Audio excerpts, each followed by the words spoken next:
Tentang perbedaan, Imam Syafi'i pernah berkata, "Pendapatku benar, namun bisa salah. Pendapat orang lain salah, namun bisa benar." Dan inilah kisah Imam Syafi'i. Di suatu masa ketika ilmu agama menjadi cahaya bagi umat, lahirlah seorang anak yatim di Gaza pada tahun 150 Hijriah. Dialah Muhammad bin Idris Asy-Syafi'i yang kelak dikenal dunia sebagai Imam Syafi'i, seorang ulama besar dan pendiri mazhab fikih yang masyhur. Sejak kecil, beliau hidup dalam kesederhanaan. Ayahnya wafat ketika ia masih bayi, sehingga ibunya lah yang dengan penuh kesabaran membesarkannya. Demi menjaga akidah dan bahasanya, sang ibu membawa beliau yang masih kecil ke Mekah. Di kota suci itulah kecerdasan luar biasanya mulai tampak. Pada usia 7 tahun, beliau telah menghafal Al-Quran.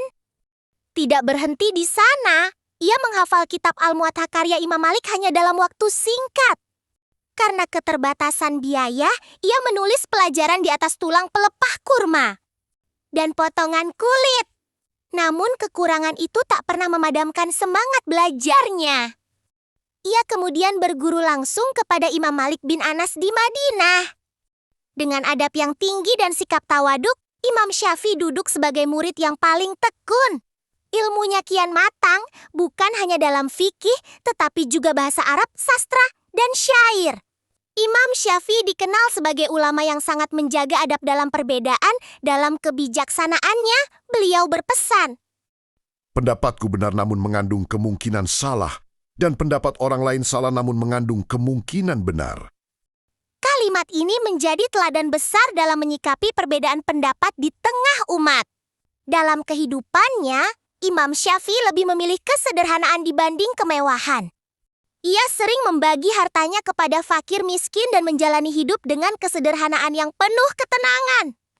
Malam-malamnya diisi dengan syalat dan munajat, sementara siangnya dipenuhi dengan mengajar dan menulis buku. Hingga akhir hayatnya di Mesir pada tahun 204 Hijriah, Imam Syafi'i meninggalkan warisan ilmu yang tak ternilai. Mazhab Syafi'i menyebar ke berbagai penjuru dunia, termasuk Nusantara, menjadi pedoman bagi jutaan umat Islam hingga hari ini. Kisah Imam Syafi'i mengajarkan bahwa ilmu bukan hanya tentang kecerdasan, tetapi juga tentang adab, kesabaran, dan keikhlasan.